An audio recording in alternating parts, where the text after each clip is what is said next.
Um, Story time. It's like a labor delivery story time. And yeah, maybe looking down. I got my baby on the monitor, so I'm watching them as well as making this video while they have their nap time. So where do I start? I'm gonna start from the beginning. So I'm just gonna, just tell you guys as much as I can remember.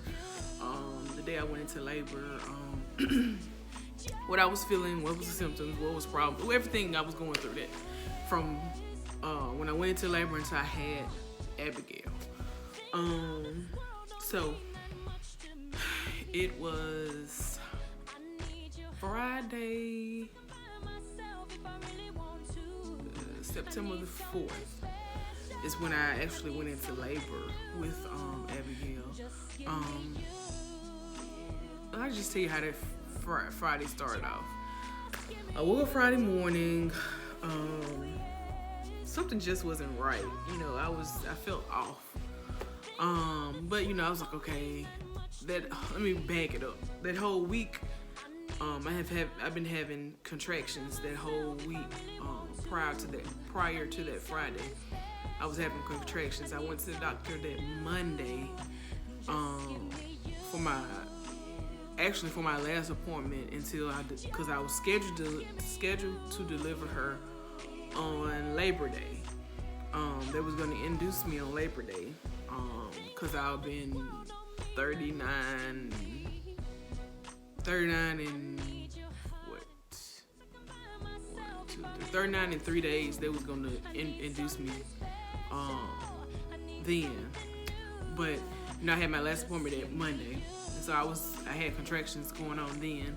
Doctor said, yeah, you having contractions, but you should last the next week. But if not, come back in. So that's what he told me.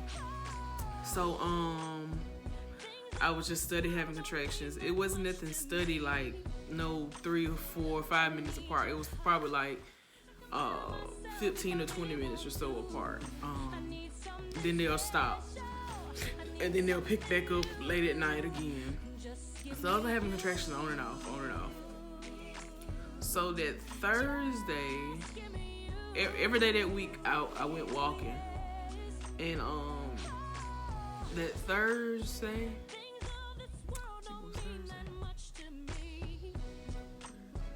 Yeah, that Thursday, I went walking.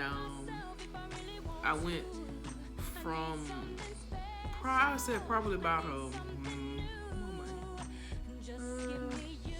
think my driveway is about half a mile long, or maybe a mile long. It may be a mile long.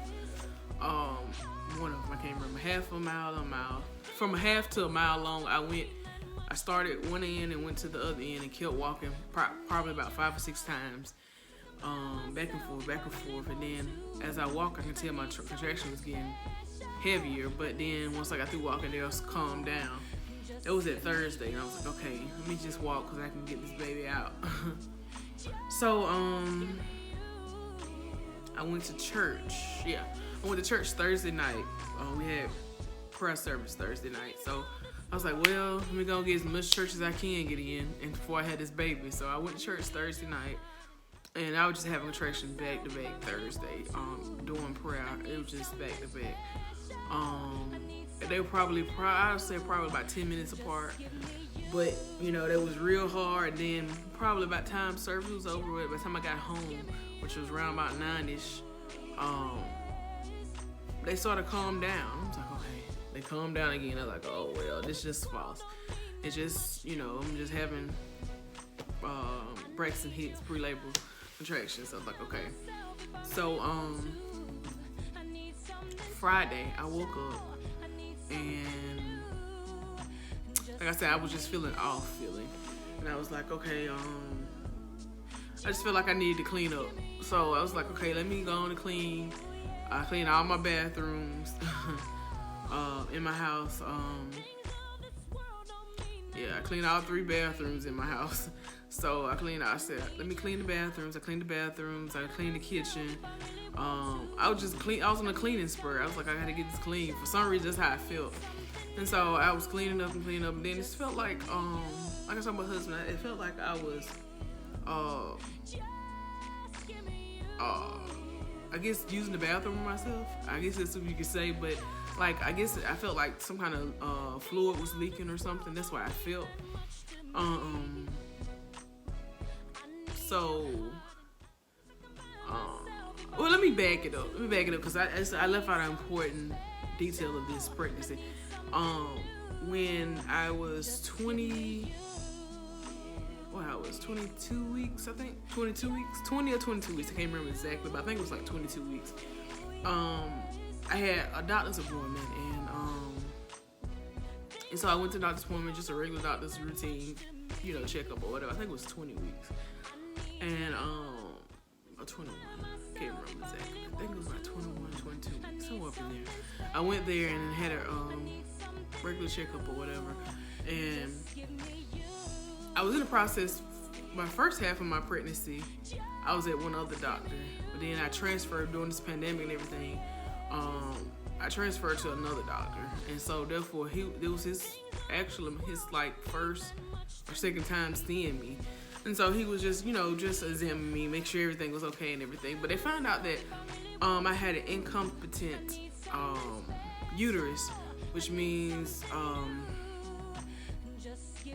my uterus wasn't strong enough after I had my first child. It didn't go back into the form that it's supposed to went back into. I guess if I can explain it to you guys.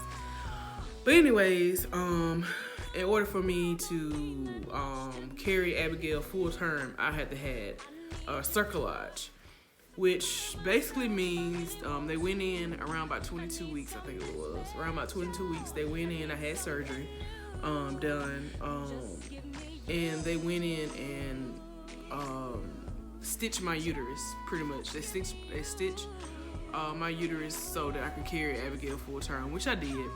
Thank God.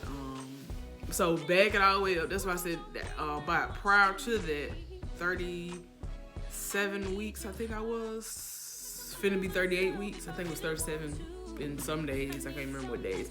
I went in and had the cerclage taken out because just before you have the baby, you have to have the cerclage stitch taken out in order to, go into labor. In order to have the baby. You can go into labor, but you gotta have, in order to deliver the baby, you have to have that cerclage taken out. So I had it taken out around about 37 in some days. I think it was like 4 or 5 days. 37 and 5, I think it was. But I can't remember exactly. But anyway, I had it taken out. And so then he was like, well, when I take this cerclage out, you can go into labor anytime. And I was like, okay, I'm ready, because Abigail, she put me through it. No, she put me through it. My first pregnancy was a breeze. Everything went smoothly. I didn't gain that much weight. I didn't gain that much weight. It was just a very easy process. But with Abigail, I got huge, quick, out of breath, couldn't do nothing. It was so trying, how I said that away. But I thank God for every moment of it. But after that cerclage, I was pretty much on bed rest the rest of the pregnancy. I could do light stuff, but I just couldn't do heavy stuff. So, but anyway, I couldn't do nothing because Abigail, she was just very demanding already in the womb. But anyways, so back to the story. It was that Friday. Like I said, I got up and cleaned. I just felt off, but I kept on cleaning, and I feel like I was leaking some kind of fluid. So I was like, well, let me call labor delivery, because if anything happened, we always have the number to call labor delivery. So I called labor delivery, told them what was going on. They was like, well, come in, we'll check you on the monitor for a couple hours and see what's going on, see if your water broke or you're in labor or something like that. So I was like, okay, I'll be in. So I went in around about, let me see, I think it was like 11-ish something. Yeah, it was 11. I think it was like 11 o'clock or somewhere around that time. I went in, they put me on the monitors, they checked me. I was having contractions, that was true. But the doctor came in and checked and said, well, no, your water haven't broke. You're not leaking any kind of fluid. I don't know what it is. I was like, okay, I know what I was feeling. But then I was like, okay, whatever. He was like, well, I tell you what. I'll tell you what will send you into labor. He said, I can't keep you now because you're 38.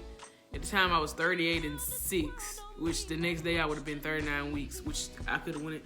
He could have induced me then, but he couldn't do it that Friday. He was like, well, I'll tell you what you can do to get into labor. I was like, what, doc? Tell me. I already have this baby ready for her to be out. And so anyway, he was like, well, you go home and you just walk. He said, walk, and you'll walk the baby out pretty much. I was like, okay, I can do that. He said, well, because that day it was very, very, very hot. He was like, well, don't walk until the sun go down or go into a store and walk around or whatever.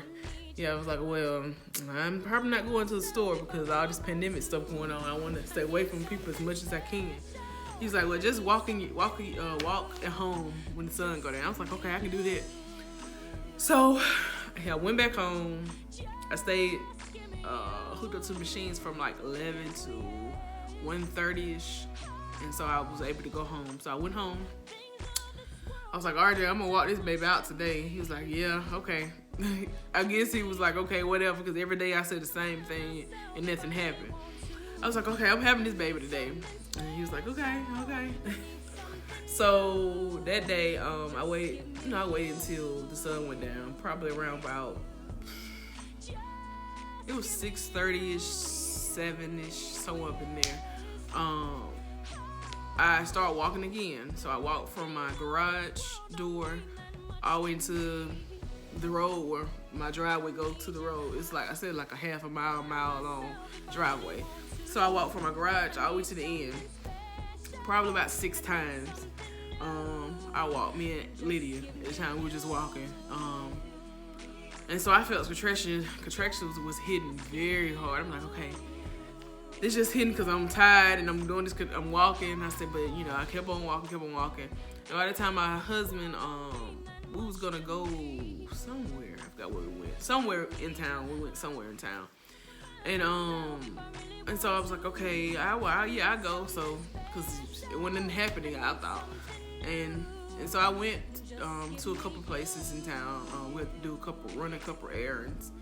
And so we went, and I stayed in the car because, like I said, I wasn't getting out. I had this pandemic going on. I wasn't really trying to mingle with people that much. Me being 9 months pregnant and have a baby, I didn't want to mingle. And so I stayed in the car while my husband went, to take care of the few errands that we had to do. But the contractions started coming real hard. I'm like, okay, it's because they coming hard, I said. But I didn't time them because I was like, okay, I'm just used to it. They'll come and they'll go. And so I think the last place we went was like Walmart. And I was still sitting in the parking lot and contractions was hitting hard. And they'll let up. At that time, I didn't really calculate it of how long, what was the time in between them, but it was probably around about 5-ish minutes between. And I was like, okay, it's a little quicker than usual. And I was like, okay, it's gonna go away. So we made it home. We walking through the door. I'm like, I said, baby. I talked to my husband. I said, baby, these contractions hitting hard tonight for some reason. I said, I don't know, we may be having a baby. He was just like, yeah, okay. And I said it as a joke because I didn't really think I was going into labor for real. I thought it was just regular Braxton Hicks contractions or whatever I was been having for the rest of the whole week. And so therefore, it was probably around about 8:30ish when we made it home. And I was like, well, we're gonna get Lydia, cause her bedtime was like 9 o'clock. So we was gonna go and get her ready for bed, give her, some milk or whatever get her ready for bed. And so I changed the clothes, getting her ready for bed and everything. And I was like, well, baby, you just put her to sleep, put her in the bed, and I'm gonna take a shower. Cause I was tired, it was hurting. And I was like, I'm gonna take a shower. And so I went in to take a shower. Got in, all of a sudden, the water started coming down on my legs. I was like, what is going on? My water broke. So around about 8:50, I looked at the time, around about 8:50, my water actually broke. And I knew it was my water then because it was just pouring out and there was no stopping. So I knew it was my water that had broke in the bathroom. So I opened the door. I said, babe, my water broke. He said, huh? What? I was like, yeah. He was like, okay. Let me go get the stuff. Let me go get everything. And so he was, how men's are. He was just hysterical. I ain't gonna say he was hysterical, but he was calm.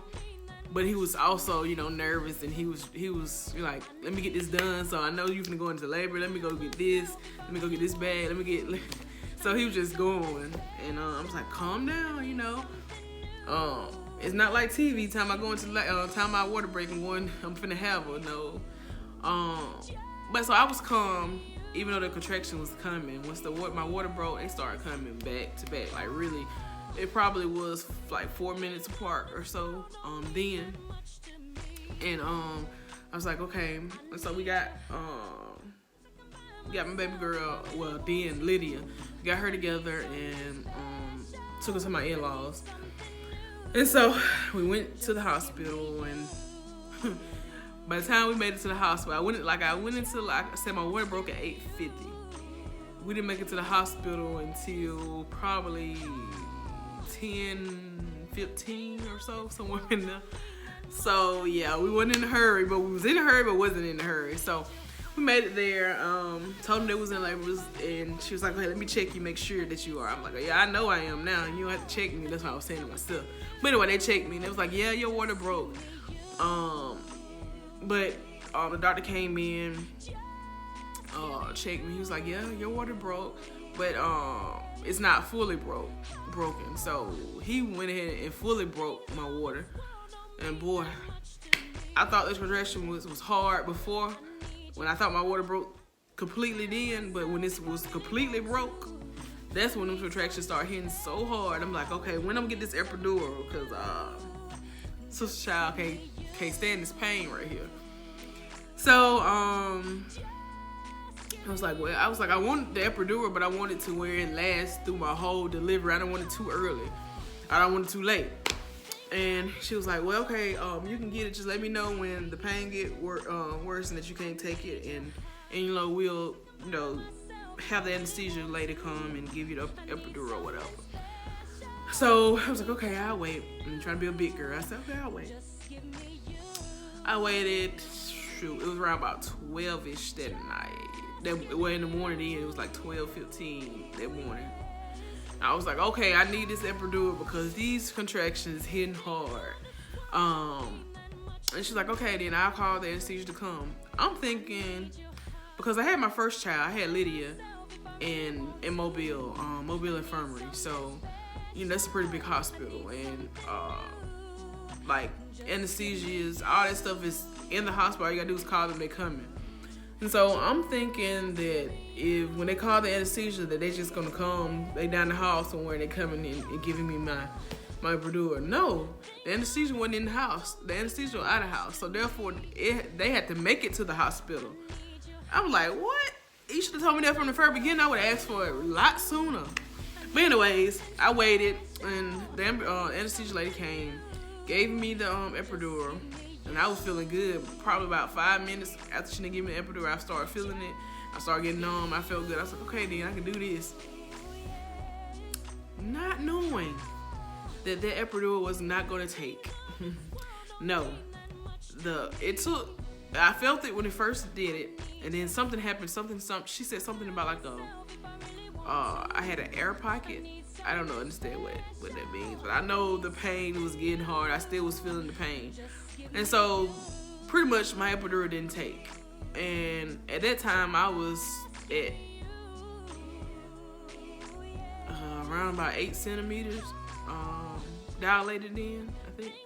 So, therefore, they couldn't give me no more or do anything else. I just had to take the pain.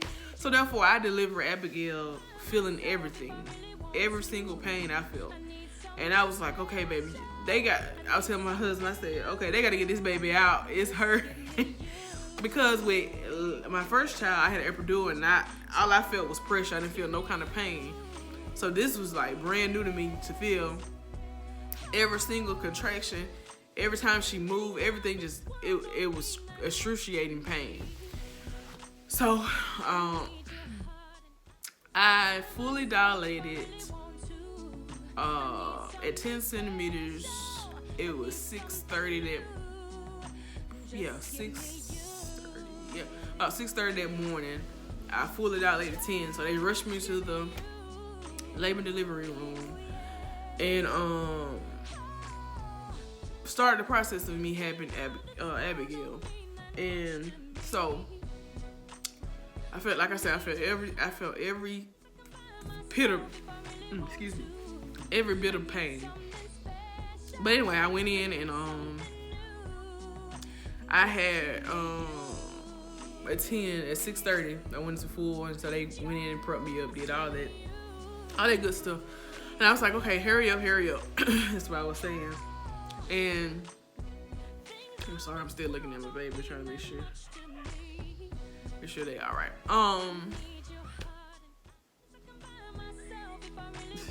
So I went in by 6:30. Like I said, I was fully dilated by 6:30. They prepped me everything. I from 6:30 to I had Abigail at 7:03 a.m. that morning. 7:03. So I started pushing probably around about 6. I think it was 6. Almost 6:50. Yeah, because they had to wait for the doctor to come in. It was almost 6:50 when I started pushing. So I pushed a good 6:50. Probably like a good 15 minutes. I pushed and she was here. And she was here. After that, the pain sort of ceased. I felt a lot better. But I was happy that, all the pain I went through, to see her faces, to hear her cry was like, I didn't think about the pain no more because my baby was here and she was healthy.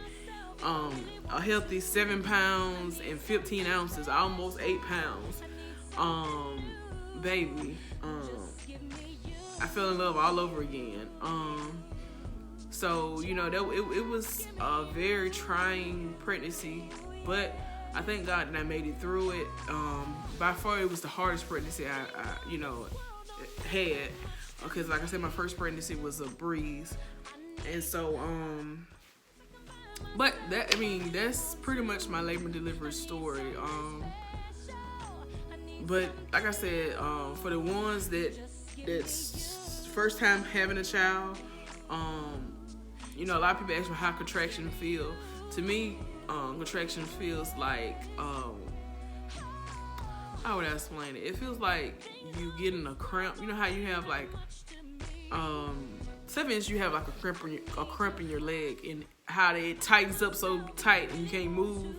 Then once you start working it and it sort of release, that's how a contraction feel. It tightens up real tight, and once it passes, it release, and it does it again. And so that's how, to me, how contraction feel. But it's pain that you don't want to feel, but it's all worth it at the end. I guarantee it's all worth it at the end. Once you see your baby cry, once you see your baby smile on her face, it's worth it. All the pain, everything you go through pregnancy is worth it. Women go through a lot during pregnancy. When I first got pregnant and all the changes my body went through, I'm like, dog, I didn't know women go through this much. So it's a lot your body endure while you are pregnant, but at the end, it's all worth it. So, I hope you guys enjoyed this story time. I got 2 more videos coming out at you. I got a special video that's coming out. I won't really release the title of that until it comes out. Then I got another video that me and my husband gonna do is a Q&A video about us being married pretty much 2 years and almost 3 years. 2 years and 7 months. Yeah, 2 years and 7 months, but almost 3 years. So we're doing a video, the questions that you guys sent in to us. We're gonna answer those questions. So we're gonna do that. Video is coming, and like I said, the special video is coming. I'm not gonna release that title until it hits. But those 2 videos, I got the content for them already, so we're just, editing and putting them out there. We're gonna put the other 2 out there soon. It may be another video that comes out before those 2 come out, but I'm not sure yet. But like I said, I'm getting back on this thing strong. I promised y'all that when I first started this channel that I was gonna give you content. You know, I started slacked up when I got pregnant and this pandemic hit, but I'm coming back full force at the end of this year, and then next year it's gonna be like, whoa, it's gonna be content coming to you like every week, 2 and 3 times a week sometimes. But I know it's gonna be coming to you every week, at least once a week, especially when the new year starts off. But I'm trying to end the year strong as well. So if you have any video ideas that you want me to do, or any questions, anything that y'all want us to talk about or make a video of, inbox me, well, comment below, or inbox me, or on any of my social media platforms, Facebook, YouTube, Instagram. Inbox me and let me know. Snapchat, some of y'all might got my Snapchat, and just let me know what you want me to talk about or discuss. So, but until next time, you guys, peace. I love you, but God loves you best. Let's go. Brand new Lamborghini, a cop car with a pistol on my hip like I'm a cop. Have you ever met a